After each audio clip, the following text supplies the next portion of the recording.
We're looking at a graph of a person completely, totally conscious. We're looking at a graph of a person that is either in a very hypersensitive, suggestible state when they've come in to see you. Maybe this is the state they're in when they're going into hypnosis.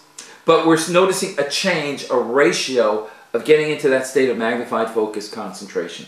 So what is hypnosis? Hypnosis is a process of changing brainwave frequency states to create a state of magnified focus concentration by going from a waking state of beta down to alpha, theta, or delta. I'm a big believer the more deeper receptive I get you into hypnosis, the more I can shut off that conscious, the more I can stimulate that subconscious mind. John Wallaby, Australia! I love you! I love you! Anyway, remember this wonderful message. The more the conscious becomes unconscious, the more the unconscious becomes conscious. The more your conscious mind gets out of the way, the more you have access to that subconscious biocomputer to delete the negative mental viruses or the habits or the emotions and help that client create a new foundation of emotions that are positive or habits that are positive or a quality of life that's more successful. In my courses, I teach people, I work with my students to teach them to lower their own brainwave frequencies. Because I'm a big believer, if you can lower your own brainwave frequencies, if you can fine-tune your focus and concentration, then you have a mind that's tuned in on helping your client. Most people have distracted minds. Most people overthink. Most people, even hypnotherapists, overanalyze or worry. Or they're afraid they're not going to get that person into hypnosis. So they're overthinking, or their mind is so distracted thinking about when they're through with the session, they're not in that state of focused concentration. I can change my frequencies instantly. I can drop them down to such a state of magnified concentration that my clients leave and that session is successful because I am producing the end result because I'm focused in.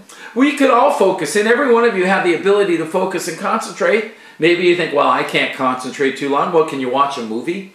Can you feel the emotions of the movie? Are you absorbed in that movie in the movie theater? Are you absorbed in a sports game watching a football team? Are you absorbed into music, listening to music? Do you play an interactive Nintendo game sometimes or one of these interactive computer games and you're so absorbed in it and you're feeling the emotion of the game or the movie or the sports event or the music?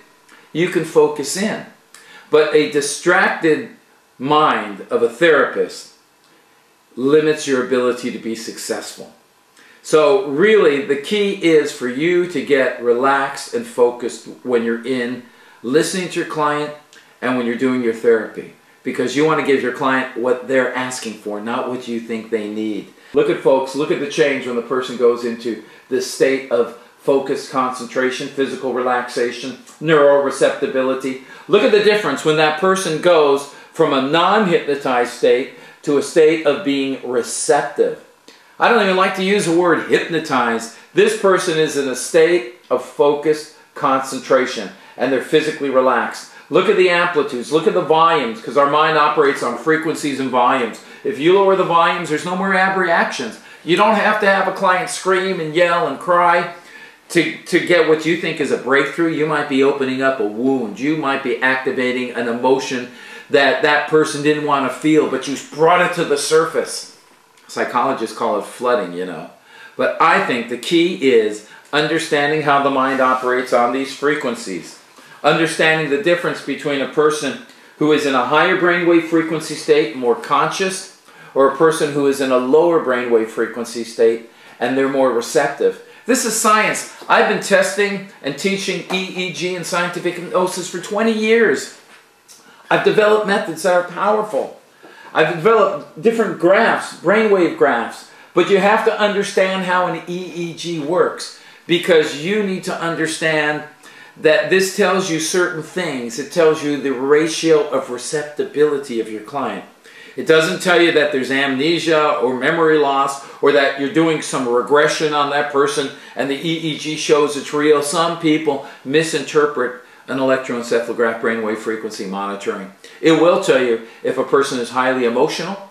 It'll tell you right off the bat if a person is in a hypersensitive state, if they are continuously stimulating negative emotions by their negative thoughts. Folks, as hypnotherapists, as well as people out there watching this show, You need to operate your mind. You need to not let your mind operate you. Quit walking around saying negative things. Quit walking around saying my life is terrible and awful and I have nothing but problems or regrets or I'm unhappy or I'm sad or I'm lazy or I sabotage my life. Quit being successful at being non-successful.